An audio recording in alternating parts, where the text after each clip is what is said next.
అయితే కుచేలుని విషయము చెప్పిన తర్వాత ఏ విధంగా అయితే కృష్ణుడు కుచేలు అనుగ్రహించాడు, ఆ భగవాన్ యొక్క దయను, అతని యొక్క కృపను శుకదేవ గోస్వామి మరింత మనకు తెలియస్తున్నమాట. చివరికి ఏమో చెప్తుండు, తస్య వై దేవదేవస్య హరేర్యజ్ఞపతే ప్రభో బ్రహ్మణ ప్రభో దైవం నాతేభ్యో విద్యతే పరం. శ్రీకృష్ణ భగవానుడు కుచేలునికి ఇంత దయ చూపించాడు. కృష్ణ భగవానుడు కుచేలునికి ఇంత దయ చూపించాడు. ఎందుకంటే కుచేలుడు బ్రాహ్మణుడు. కుచేలుడు ఎవరు? బ్రాహ్మణ్ అంటే కేవలం ఏదో జంజరం వేసుకుని బ్రాహ్మణ కాదు, లేక బ్రాహ్మణ వంశంలో జన్మించడం కనుక బ్రాహ్మణ కాదు.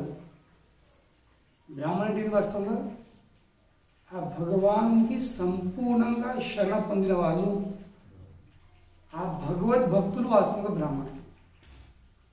ఇది బ్రాహ్మణుల నిజమైన అర్థం. బ్రహ్మ జానాయతి ఇది బ్రాహ్మణ. బ్రహ్మ జానాయతి ఇది బ్రాహ్మణ. బ్రాహ్మణ అంటే ఎవరు? ఎవరైతే ఆ భగవాన్ని సంపూర్ణంగా తెలుసుకున్నారు వాళ్ళు బ్రాహ్మణులు. ఇది నిజమైన అర్థమైంది. కేవలం తెలుసుకోవడం కాకుండా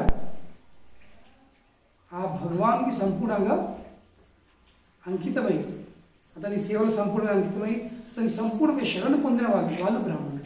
నిజంగా మన బ్రాహ్మణుడు ఎవరు? బ్రాహ్మణ కులంలో జన్మించిన వాళ్ళు, జంజరం వేసుకున్న వాళ్ళు, పంతులు పూజలు చేసిన వాళ్ళు. పూజలు చేసి ఒకటి, అంకితముడు ఇంకోటి, రెండు సమానం కాదు. ఇప్పుడు ఒక స్త్రీ ఒక భర్తకు, తను చేస్తున్న భర్త ఒకటి ఉండొచ్చు, కానీ భర్తకు సంపూర్ణంగా అంకితమైన చెప్పాలి మనం. చెప్పచ్చు చెప్పాలి.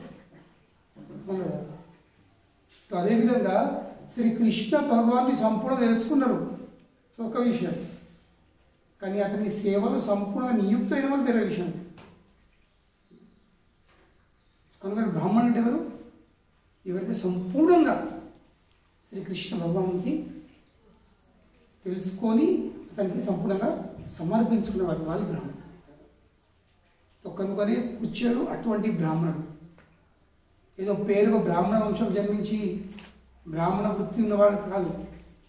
శ్రీకృష్ణ భగవాన్ని పరమ భక్తుడు, భాగవతుడు. కనుకనే ఆ భగవానుడు కుచేలుని అనుగ్రహించింది. మరి ఎందుకు అనుగ్రహించుడు? ఇక్కడ శుభదేవ శక్తికు తస్య వై దేవదేవస్య. కృష్ణుడు ఎవరు? దేవదేవస్య. చాలామంది అంటారు మీరు కేవలం కృష్ణుని ఎందుకు పూజిస్తారు, ఇతర దేవతల విషయం చెప్పారు మీరు, శివుని విషయం చెప్పారు, వినాయకుని చెప్పారు, వీర విషయం చెప్పారు. వాళ్ళు అవసరం లేదు, చెప్పే అవసరం లేదు. ఎందుకు అవసరం లేదు? ఎందుకంటే వృక్షం మూలం నీళ్ళు వచ్చిన తర్వాత ఆకులకు, కొమ్మలకు, రెమ్మలకు నీళ్ళు పెట్టే అవసరం. మనము కడుపులో అన్నం వేసిన తర్వాత కాలుకు, చేతుకు సెపరేట్ తినడు కదా,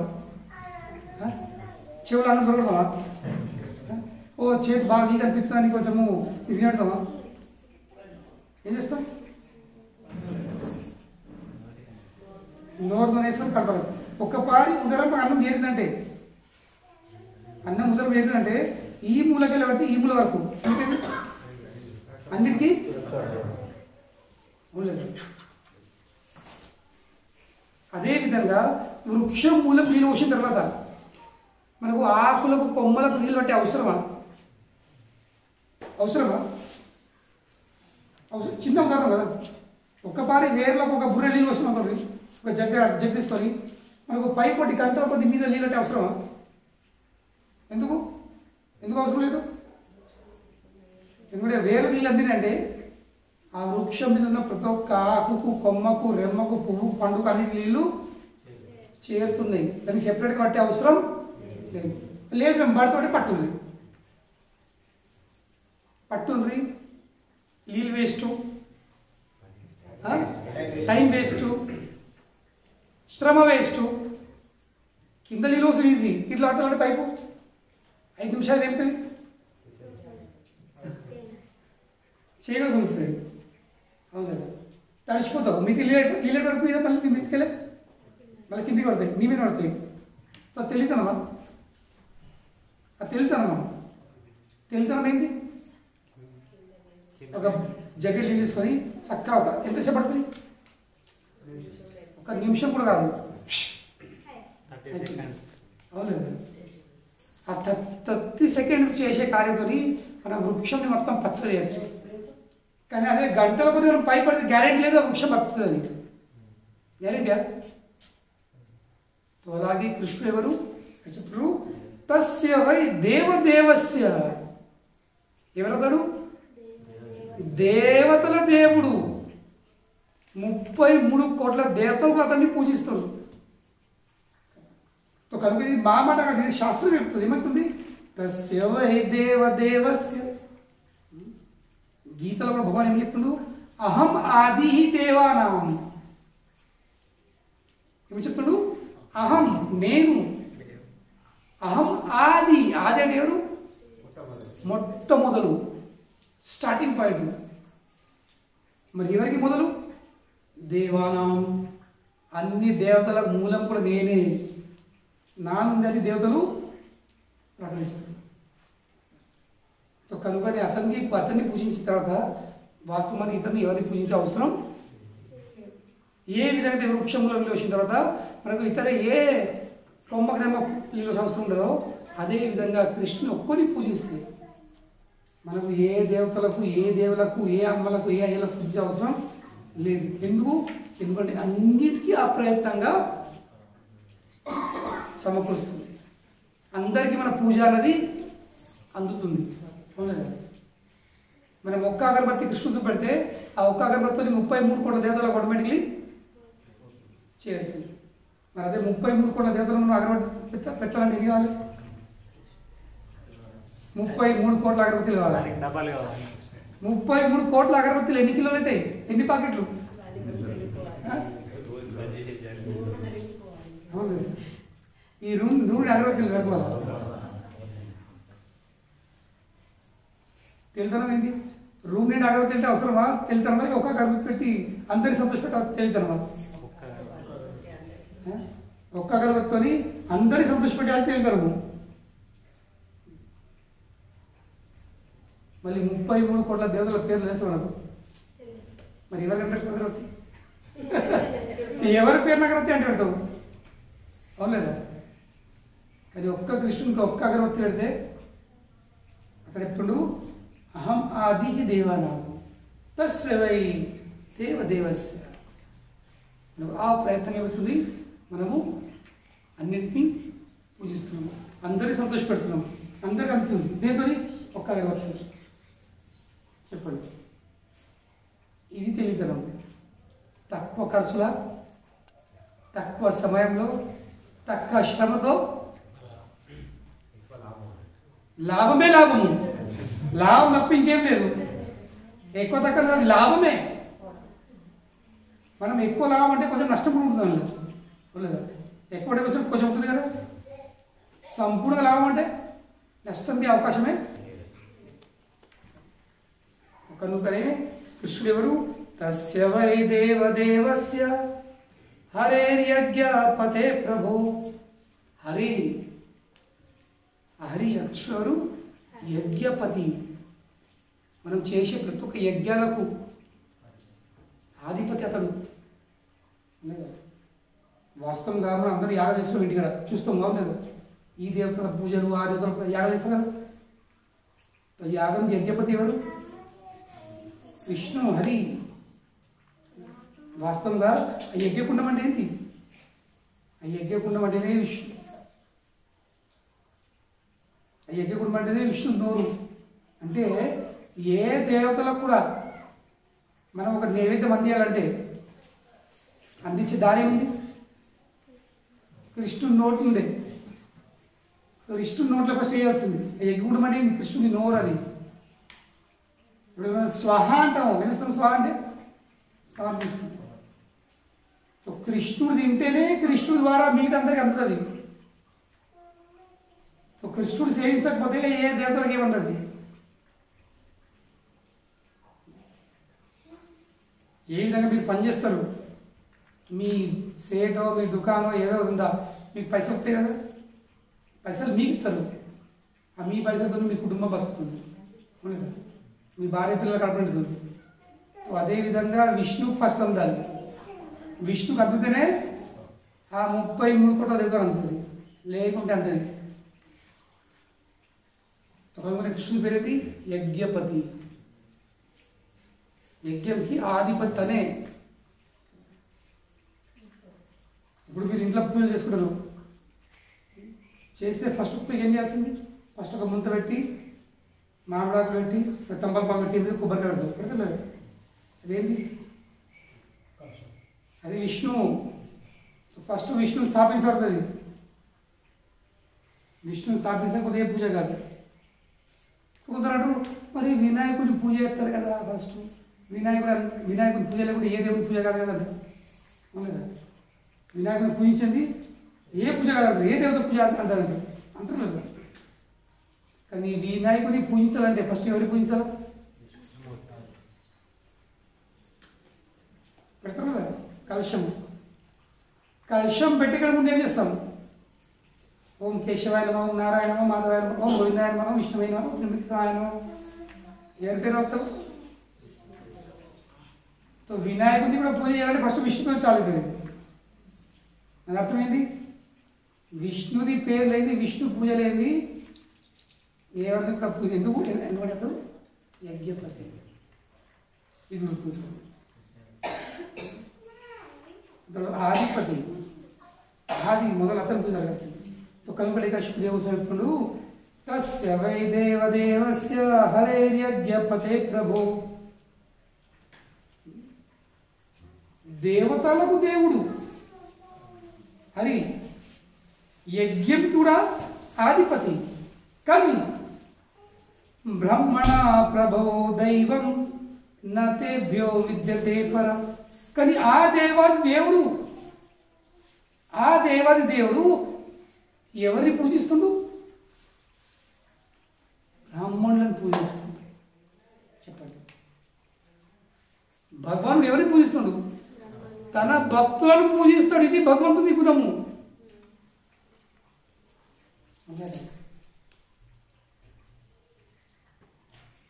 భగవాన్ గుణం ఏంటి? తన భక్తులను పూజించుడు. ఇది భగవాని గుణము. తన అంకితమైన బ్రాహ్మణులు పూజించుడు. ఇది భగవాని గుణము. ఇక్కడే చెప్పబడుతుంది. బ్రహ్మణ ప్రభవో దైవం. ఆ దేవదేవునికి దైవం ఎవరు? బ్రాహ్మణులు. నతేభ్యో విద్యతే పరం అంటాడు. ఈ 3 భువనాలల్లా బ్రాహ్మణుల కంటే పెద్దగా గొప్పమైన వ్యక్తులు లేక విగ్రహాలు ఆ కృష్ణుడి కోసం ఎవరు లేరు. మనం కృష్ణుని పూజిస్తే, మనం కృష్ణుని విగ్రహాన్ని పూజిస్తే, కృష్ణుడు ఎవరు పూజిస్తుడు? బ్రాహ్మణులను పూజిస్తుడు. అతని కంటే గొప్పమైన విగ్రహము, బ్రాహ్మణుల కంటే గొప్పమైన విగ్రహము కృష్ణునికి ఇంకేం లేదంటారు. చెప్పండి. కనుక చాలామంది అంటారు, మీరు అంటారు కృష్ణుడు గొప్ప, రాముడు గొప్ప. మరి రాముడు రామేశ్వరంలో శివలింగం పూజించుడు కదా, మరి శివుడే గొప్ప కదా అంటారు. చాలామంది అంటారు శివుడే గొప్ప కదా. రాముడు ఎవరు పూజించుడు? శివుని పూజించుడు. ఎందుకు పూజించుడు? ఎందుకంటే భగవాన్ గుణం అది. ఏం గుణము? తన భక్తులను పూజించుడు. ఇది భగవాన్ గుణము. కనుకనే రాముడు తన అతి ప్రియమైన గొప్పమైన భక్తుడు. వైష్ణవానం యథాశంభో. వైష్ణవులపైకి శ్రేష్టమైన వైష్ణవుడు ఎవరు? శివుడు. కనుకనే శివుని పూజించకుండా ఉంటాడు.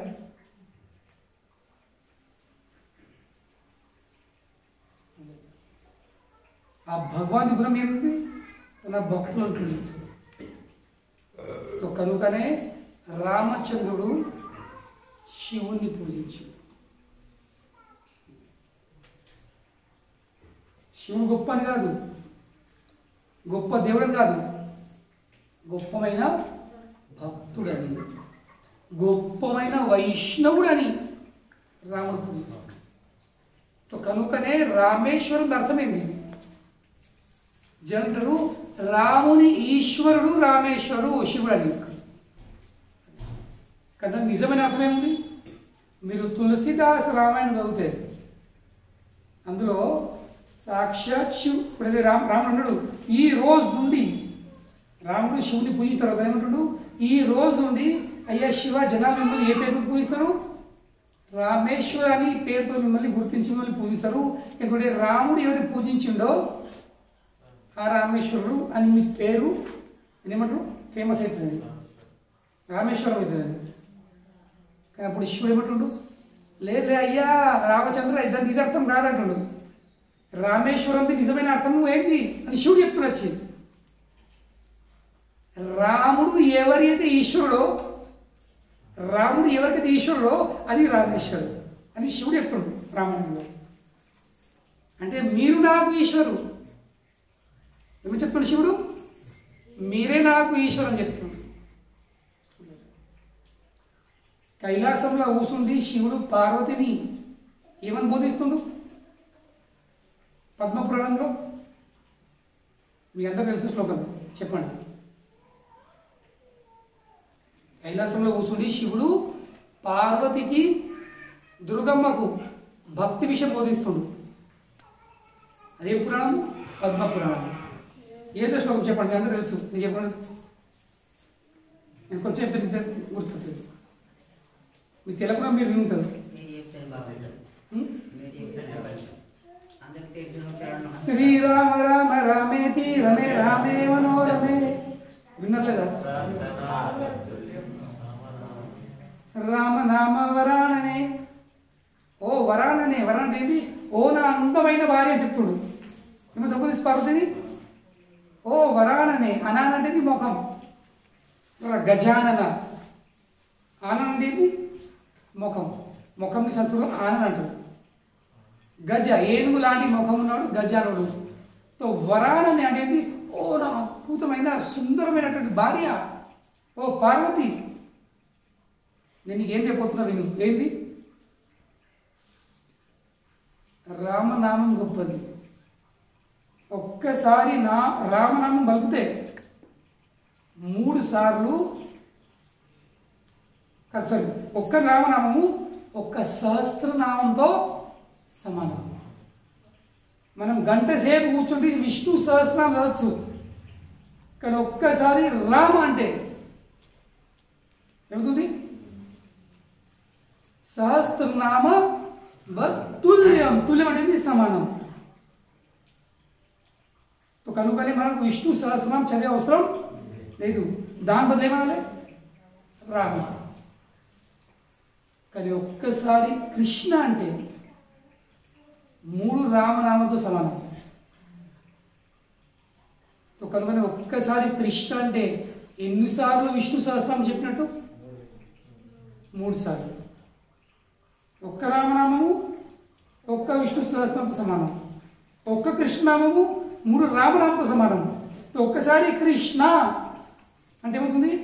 మనం 3 సార్లు సహస్రనామం చెప్పినట్టు.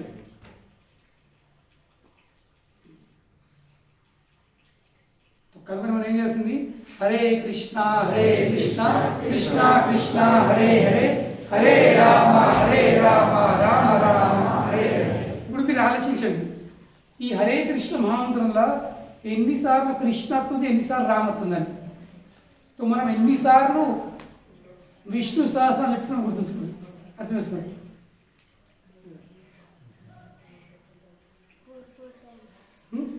4 టైమ్స్. 4 సార్లు కృష్ణు, 4 సార్లు రాముడు. సో 4 సార్లు రాములు అంటే 4 సహస్రనామాలు అయినాయి లేదా? ఇంకా ఇక్కడ 4 కృష్ణ అంటే 12. ఆ 12 ఇంకా 8 ఎన్ని? ఒక్కసారి హరే కృష్ణ మహామంత్రం అంటే 20 సార్లు విష్ణు సహస్రనామం అయిపోయినట్టే.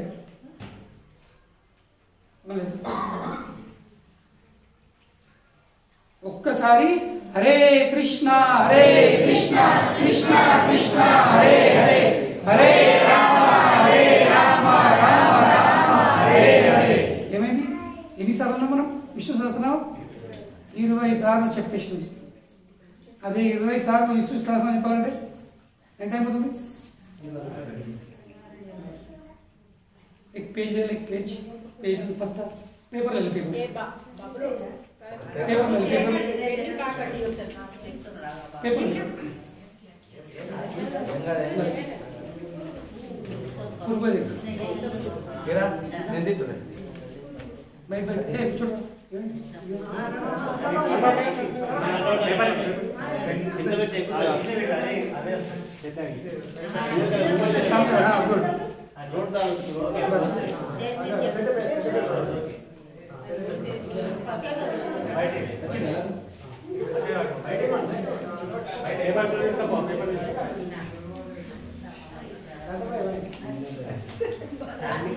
ఆ చిన్న క్రిమ కూడా ప్రవచనానికి వచ్చింది. హరే కృష్ణ కృష్ణ కృష్ణ హరే హరే హరే రామ రామ హరే హరే. కనుకనే ఆ కృష్ణుని గుణం ఏంటి? నిరంతరం తన భక్తులను పూజిస్తున్నాడు. కనుకనే కుచేలునికి ఆ డబ్బు ఇచ్చుడు అదేంటి? ఐశ్వర్యం ఇచ్చుడు. ఇప్పుడు మనం ఎవరిని పూజిస్తే ఏం చేస్తాము? ఒక పువ్వు, ఒక ఆకు, ఒక పండు, ఒక ధూపం దీపం పెడుతుంది కదా. ఇట్లా కృష్ణుడు కూర్చొని ఎట్లా పూజించాడు? ఐశ్వర్యం ఇచ్చేసి. కనుకనే కుచేలునికి ఐశ్వర్యం ఇచ్చుడు ఇదేంటి? వాస్తవంగా కృష్ణుడు కుచేలుని పూజిస్తాడు. ఎట్లా పూజిస్తాడు? పువ్వులతో కాదు, ఆకులతో కాదు, లేకపోతే ఐశ్వర్యంతో. ఇది భగవానుడు ఉంటుంది. ఈ విధంగా భగవాన్ తన భక్తులను పూజిస్తాడు. ఎందుకంటే ఆ భక్తులు అంటే భగవాన్కి చాలా ఇష్టం. కేవలం ఇష్టమే కాదు, ఇక భక్తులు మించింది ఇక భగవాన్కి ఎవరు లేరన్నమాట. కనుకనే మనము అటువంటి భక్తులతో చాలా చాలా జాగ్రత్తగా ఉండాల్సింది. ఎందుకు జాగ్రత్త ఉండాల్సింది? ఎందుకంటే భగవాన్కి చాలా దగ్గర వాళ్ళు. మనం చాలా జాగ్రత్త ఉండాల్సింది. ఇంకా మనకు వాళ్ళ సేవ చేసే అవకాశం దొరికితే ఒక్క క్షణం కూడా ఆలోచించకుండా మనం ఏం చేయాల్సింది? సేవ చేయాల్సింది. ఎందుకు? వాళ్ళ సేవ చేసినామా? వాళ్ళు సంతోషపడరా? భగవాన్ సంతోషపడ. ఇప్పుడు మీ కదా, మీ అందరికి ఇంట్లో చిన్న చిన్న పిల్లలు అనుకోండి. ఇప్పుడు మీ ఇంట్లో చిన్న పిల్లలకు ఒక చిన్న పాప ఉంది. మీకు నేను ఏమి ఇవ్వకున్నా మీ పాపకు ఒక పండు, ఒక జిలేబీ అనుకోండి, ఎవరు సంతోషపడతారు?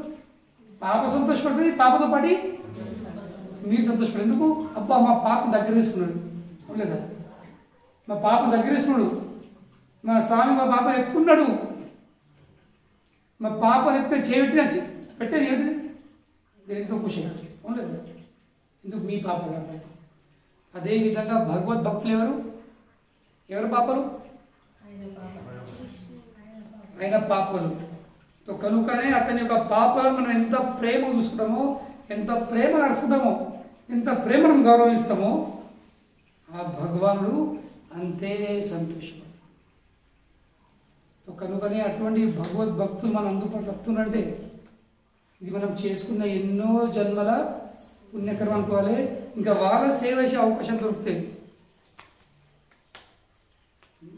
ఇంకా దాని మించింది ఏం లేదు. దాని పుణ్యం కూడా కాదు, దాని మించి అనుగ్రహం ఏం లేదు.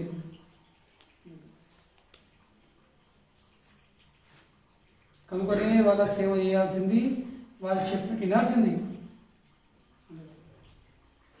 ఎందుకంటే వాళ్ళ నోట్లో మాట వస్తుందంటే ఎవరు నచ్చుతుంది? అది సాక్షాత్ భగవాన్ నచ్చుతుంది. వాళ్ళు సంతోషపడ్డారంటే భగవాన్ సంతోషపడ్డారు. యస్య ప్రసాదాత్ భగవత్ ప్రసాదో యస్య అప్రసాదాత్ నా గతి కుతోపి. ఏమని చెప్తున్నారు? ఆ భగవద్భక్తులు గురువు సంతోషపడుతుంది, భగవానుడు సంతోషపడ్డాడు. గురువు సంతోషపడకపోతే నా గతి కుదురు. ఎందుకు? ఎందుకు భగవాన్ సంతోషపడదు. ఇక భगवान संतोषपड़े मेरा गति देगा। जिस व्यक्ति पर भगवान अगर खुश नहीं हुए तो उस व्यक्ति की गति क्या है? तो कनुकने ఇది భగవాన్ యొక్క అనుగ్రహం అన్నమాట. ఏంది? మన అందుబాటులో అటువంటి వ్యక్తులు రావడం.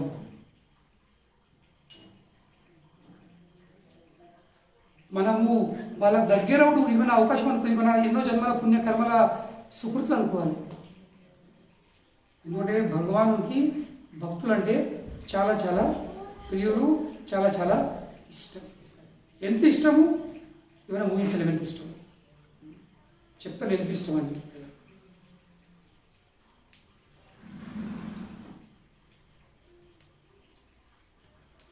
అంటే ఒక చోటుకు ఎప్పుడైతే ఈ చతుష్కుమారులు బ్రహ్మదేవుని పుత్రులు నలుగురు వైకుంఠం పోయినారు.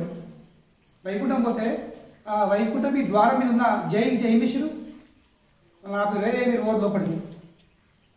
అప్పటికప్పుడే వీళ్ళు నలుగురు ఏమిషుడు, వీళ్ళు నలుగురికి కోపం వచ్చింది. కోపం వచ్చి ఏమిషుడు వీళ్ళు ఇద్దరిని శ్రాపించారు. మీరు వైకుంఠంలో ఉన్నారు, వైకుంఠంకి ద్వారపాలు ఇంకా మీరు భేదిస్తున్నారా? మా చిన్న అవతారం చూసి మా మేము 5 ఏళ్ల బాలను చూసి మమ్మల్ని మీరు లోపలికి పోతలేరా? మీరు షాప్ పెట్టి వేగి మీరు ఇక్కడికి వెళ్ళే పతనం చెంది పృథ్వీదై పడిపోయింది. కానీ అప్పుడే భగవానుడు ఆ వైకుంఠనాథుడు 7 ద్వారాలు 7 గేట్ల లోపల ఉన్న భగవానుడు లక్ష్మితో సహా అక్కడికి వచ్చేసి బయట ఇదేం గొడవ మరి గేట్ మీద, ఈ గేట్ మీద ఏం గొడవ? అయ్యో నా ప్రియమైన భక్తులను వీళ్ళు శ్రాపించారు, ఈ బ్రాహ్మణులు శ్రాపించారు అని ఇదేంటి గొడవ అని స్వామివారు బయట చెప్తారు. ఏం చేస్తారు? వీళ్ళని శాంతపరుస్తున్నారు. ఎవరిని? బ్రాహ్మణులను. ఈ బ్రాహ్మణులను శాంతపరుస్తున్నాడు. ఎట్లా శాంతపరుస్తుంటే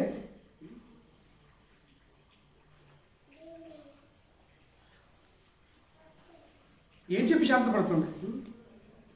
చెప్తుడు బ్రాహ్మణులు అంటే నాకు చాలా చాలా ప్రియులు. ఫస్ట్ ఏం చెప్తుడు? బ్రాహ్మణులు అంటే చాలా చాలా ప్రియులు. ఎంత ప్రియులు అంటే అవసరం పడితే నా ఒక బంధు కూడా కట్ చేసుకొని కోసి వాళ్ళకు ఇవ్వగలుగుతారు. అంటే ఎంత ప్రేమ ఉంటే ఎంత మాట రావాలి, ఎంత అనుబంధం ఉంటే మాట రావాలి.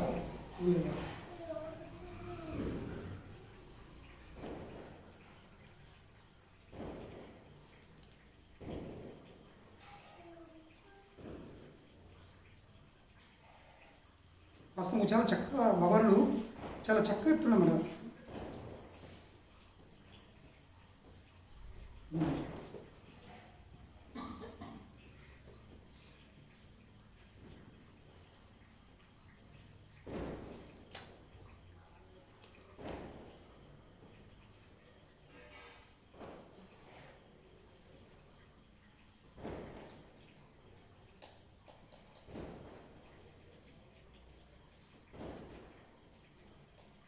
చెప్తుండు భగవాన్ ఏమో చెప్తుండు ఇక్కడ ఈశ్వర భాగంలోనే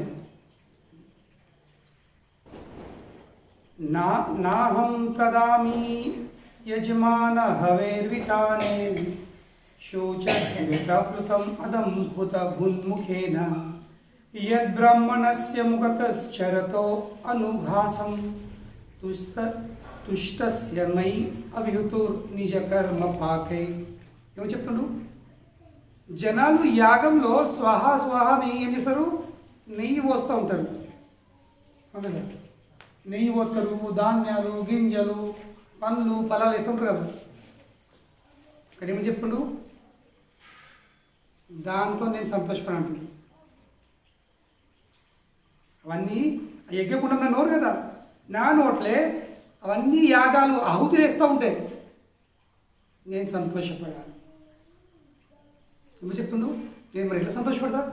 ఆ యజ్ఞకుండంలో స్వాహాస్వాని నెయ్యి పోసే బదులు ఏమి చెప్తుండు, అదే నెయ్యితోని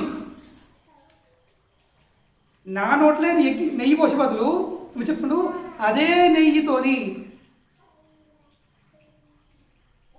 మంచి మంచి పాకములు నైవేద్యాలు తయారు చేసి నా భక్తులకు బ్రాహ్మణులకు తినబెడితే నేను ఎక్కడ సంతోషపడతా చెప్తున్నాడు. ఏమంటాడు? యజ్ఞగుండంలో నెయ్యి పోతే సంతోష పడ ఏం చేయాల్సింది? ఆ యజ్ఞగుండం నెయ్యి పోసే బదులు అదే నెయ్యితోని మంచి మంచి నైవేద్యాలు, మంచి మంచి స్వీట్లు, మంచి మంచి పదార్థాలు, తినే పదార్థాలు తయారు చేసి నా భక్తులను ఆహ్వానించి బ్రాహ్మణ ఆహ్వానించి ఏం చేయాల్సింది? వాళ్ళు తింటారు. వాళ్ళు తింటే నేను సంతోషం. ఎందుకంటే ఆ బ్రాహ్మణులు ఎవరు? తన జీవితాన్ని, తన కర్మను, తన మనసును, తన వాచను వాళ్ళు సంపూర్ణంగా నాకే వాళ్ళు అంకితమైపోయారు. ఇంకా వాళ్ళు ఎప్పుడు నా ప్రసాదం తప్ప ఇంకేం వాళ్ళు తీసుకోరు. ఇది భగవద్గీత. కృష్ణుడికి నైవేద్యం పెట్టింది వాళ్ళు ఏం కూడా నోటికి పెట్టుకోరు. అంత అంకితమైన ఉపవాసం ఉంటాం, కానీ మీకు ప్రసాదం తప్ప ఇంకేం మేము తిరిగి. అటువంటి భగవద్భక్తులు నాకు చాలా ప్రేమ. అంటే ఇది ప్రేమ. దీన్ని ప్రేమ అంటారు. అంటే తన ఒంట్లో డెంపుడు నా భక్తులు తినబెట్టు, నా భక్తులు తినబెడితే, బ్రాహ్మణులు తినబెడితే నేను ఎక్కువ సంతోషం.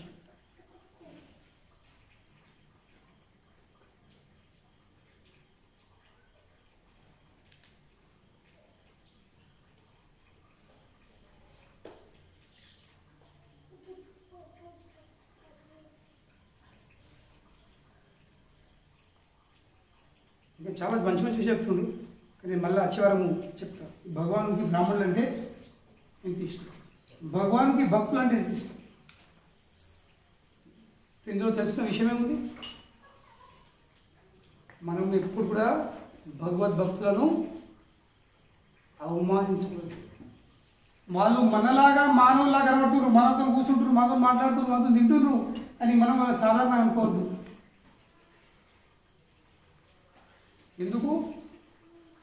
ఎందుకంటే భగవానుడు వాళ్ళ దగ్గర ఉంటుండు, భగవానుడు ఎక్కడ ఉంటుండు?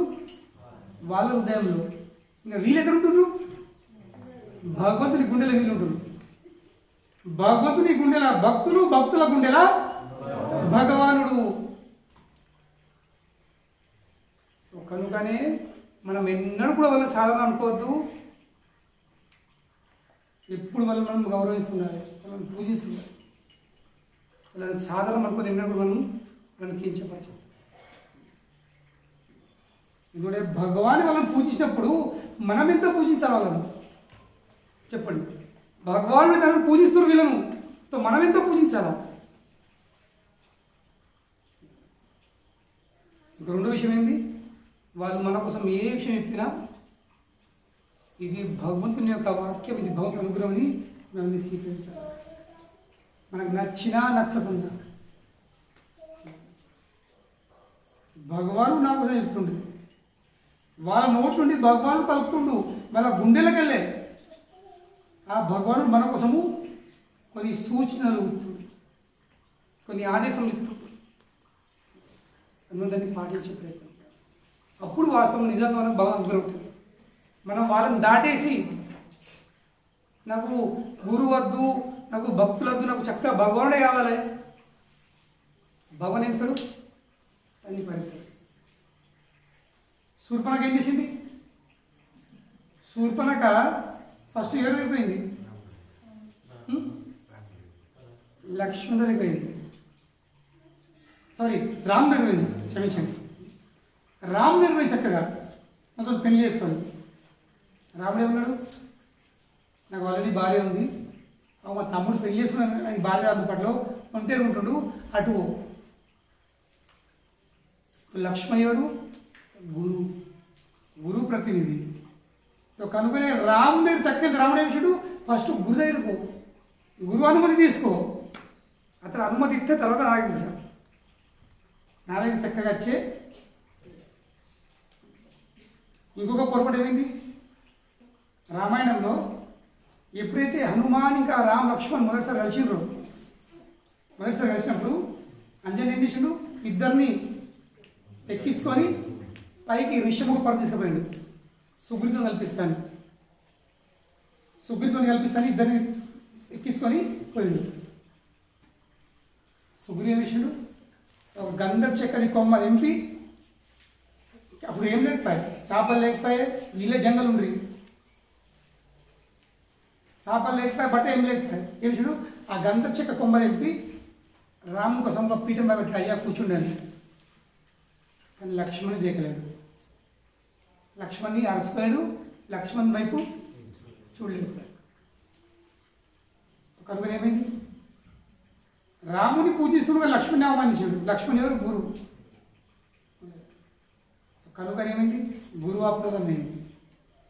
ఆ గురువు అప్రోధం ఫలితం ఏంది, రాముడు ఎప్పుడు పో లక్ష్మణ సుగ్రీవ మీ అందరిని ఆహ్వానించుకో, ఆహ్వానించి ఇద్దరు యుద్ధం చేయండి, ఎందుకెళ్ళి ఏం చేస్తాను బాణం పెడతాను, వెనకకెళ్ళి నేను బాణం పెడతా అని చెప్పాడు రాముడు. సో రాముడు మాట నమ్మి సుగ్రీవ వెళ్ళుడు, వాళ్ళ వాలి బయటకు రా, యుద్ధం చేయాలి. కానీ రాముడికి ఒక విషయం, అంటే రాముడికి తెలియని విషయం ఏంది కానీ తెలియనట్టు నటిస్తుంది. చూసరికి ఏంది, సుగ్రీవ ఇంకా వాలిది ముఖము ఒక్కలాగా ఉంది. ఇద్దరు కమలలు, ఇద్దరు ముఖాలు సేమ్ ఉన్నాయి. రామతో ఇప్పుడు నీ ఎవరి మీద బాణం వెళ్ళవని వాలి అనుకుని బాణం పెట్టాను సుగ్రీవ అంటే, కానీ అది వాస్తవంగా ఏం కారణం, అది కేవలం రాము తెలియని విషయం ఏంది. రాము తెలియదా సుగ్రీవ వాలి ఎవరని, అన్నీ తెలుసు. కానీ రాము నటిస్తుడు ఏమని నాకు తెలియనట్టు. మరి ఎందుకు నటిస్తుడు తెలియనట్టు, వాలి చేత సుగ్రీవుని ఈ బలపట్టించిండు. పొట్టు చంపిండు వాళ్ళ ద్వారా. ఎంత పొట్టు ఈ పలిగిపోయింది అని వాళ్ళు చంపించిండు. పొట్టు చంపించాడు. ఎంత చంపించిందంటే చివరికి సుగ్రీవు పారిపోవడానికి వెళ్ళే, ఇంకొక శలముంటి అంటే చచ్చిపోతా వాళ్ళు చేయాలని. తర్వాత వచ్చి అంటుడు సుగ్రీవ, ఏమయ్యా మిమ్మల్ని మీకు వాళ్ళని చంపే శక్తి లేకపోతే సమర్థం లేకపోతే నేను ఎందుకు ముందే కేసిండ్రు చెప్పుండ్రు ముందే.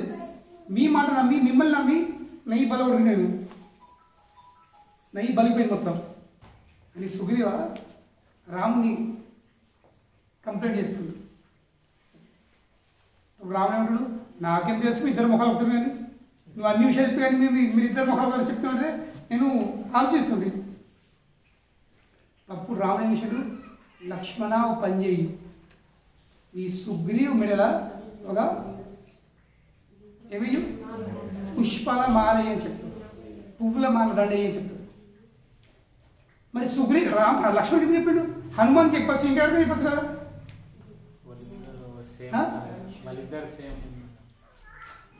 హనుమాన్ చెప్పించి సుగ్రీవ్ మెడల దండ వేయచ్చు కదా, లక్ష్మణుడికి చెప్పించాడు. ఎందుకంటే లక్ష్మణు సుగ్రీవ్ మెడల దండ వేసిండు, అతను చేసిన అపరాధం క్షమించి అతన్ని స్వీకరించాడు. చేసిన అపరాధం క్షమించి సుగ్రీవుని లక్ష్మణు స్వీకరించి ఆ దండ పడిన తర్వాతనే వాలి చనిపోయాడు. సుగ్రీవుకి రాజ్యం వచ్చేసింది. కనుకొని ఎంతవరకు మనం గురువు క్షమించాడో లేక ఎంతవరకు మనం గురువు దగ్గర తీసుకోడో అంతవరకు మనకు మోక్షం లేదు, ఏం రాదు. అత్తది ఏమవుతుంది, ఈ బలుగుడు అదే ఈ బలుగుతుంది అంతే, ఇంకేం రాదు. కనుకనే మనం చాలా చాలా జాగ్రత్తగా, ఎందుకంటే వాళ్ళు భగవాను చాలా ప్రియుడు, చాలా దగ్గర, చాలా ఇష్టం. హరే కృష్ణ. మనం ఇంకా చివరి చర్చిస్తాం. ఈ భక్తులు అంటే బ్రాహ్మణులు అంటే భగవానుడికి ఎంత ఇష్టం. ఏంది రామావతారం ఉందా కృష్ణావతారం ఉందా విష్ణుమూర్తి సృష్టి లేనప్పుడు కృష్ణుడు ఉన్నాడు, సృష్టి ఉన్నప్పుడు విష్ణుడు ఉన్నాడు. సృష్టి లయమైనప్పుడు కృష్ణుడు ఉన్నాడు అంతే. ఇట్లా అవతారం ఎత్తుతారంటారు కదా. ఇప్పుడు నువ్వు తల్లి కూడా ఉన్నావు, నువ్వు బిడ్డ కూడా ఉన్నావు, నువ్వు భార్య కూడా ఉన్నావు, నువ్వు అత్త కూడా ఉన్నావు. ఎవరు ముందు చెప్పు,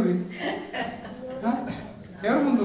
అవతారం ముందు ఏదో అని అడుగుతా. నువ్వు ముందు ఫస్ట్, దాని తర్వాత నువ్వు అత్త అయినావు, బిడ్డ అయినావు, మా నానమ్మ అయినావు, అమ్మమ్మ అయినావు అని అయినావు. కానీ నువ్వు ముందు కదా. అవన్నీ అవతారాలు అవి ముందు కావు, ముందు నువ్వు. అట్లా కృష్ణుడు ముందు, తన నుండి అన్ని అవతారాలు చెప్పింది. స్వామి ఒక రాముల వారు ఇచ్చిండని అడుగుతుంది. మరి ఆయన ముందు పుట్టిండే ఆ అవతారం ముందే ఈ అవతారం ముందే అని అడిగింది. అవతారం ముందే కాదు, ముందు కాదు, పెద్ద కాదు. ఇప్పుడు బలరాముడు ముందు పుట్టిండు, బలరాముడు పెద్దోడా? లక్ష్మణ తర్వాత పుట్టిండు. అదే లక్ష్మణుడు కృష్ణ అవతారం ముందే పుట్టిండు. ఏమైండు? అన్నయ్య నువ్వు, కానీ నిజంగా పెద్దోడైతే అన్నైతే కాదు కదా. ఇప్పుడు యశోదమాత ఇంకా నందమహారాజు వాళ్ళు కృష్ణునికి తల్లిదండ్రులే పుట్టిండ్రు. వాళ్ళు కృష్ణుడు గొప్ప అవుతారా? అది కృష్ణుడి గొప్పతనము. వాళ్ళని తల్లిదండ్రిగా స్వీకరించాడు. తల్లిదండ్రి మీరు నా తల్లిదండ్రి పుట్టినని అనుకున్నాడు, అది గొప్పతనము.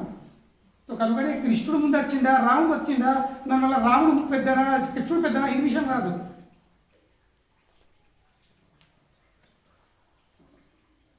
భగవానుడు రాముడు మర్యాద పురుషోత్తముడు. రాముడు ఎవరు? మర్యాద పురుషోత్తముడు. కృష్ణుడు ఎవరు? పూర్ణ పురుషోత్తముడు. రాముల్లో ఉన్న గుణాలు కృష్ణులు ఉన్నాయి, కృష్ణుల్లో ఉన్న గుణాలు రాముల్లో లేవు. మర్యాద అంటే ఏంటి? మర్యాదలు పనిచేస్తుంది రాముడు. కృష్ణుడి దగ్గర బాగా అన్నీ ఉన్నాయి కదా, అన్నీ కదా. పూర్ణ అంటే ఏంటి? పూర్ణ పురుషత్వం అంటే ఏంటి? అన్ని గుణాలు, మంచి గుణాలు కూడా, చెడు గుణాలు కూడా, కోతి శాస్త్రాలు కూడా, మంచి శాస్త్రం, అన్ని శాస్త్రాలు. పూర్ణ అంటే అన్ని ఉండాలి కదా, అవును కదా. పూర్ణ అంటే ఏంటి? అన్ని.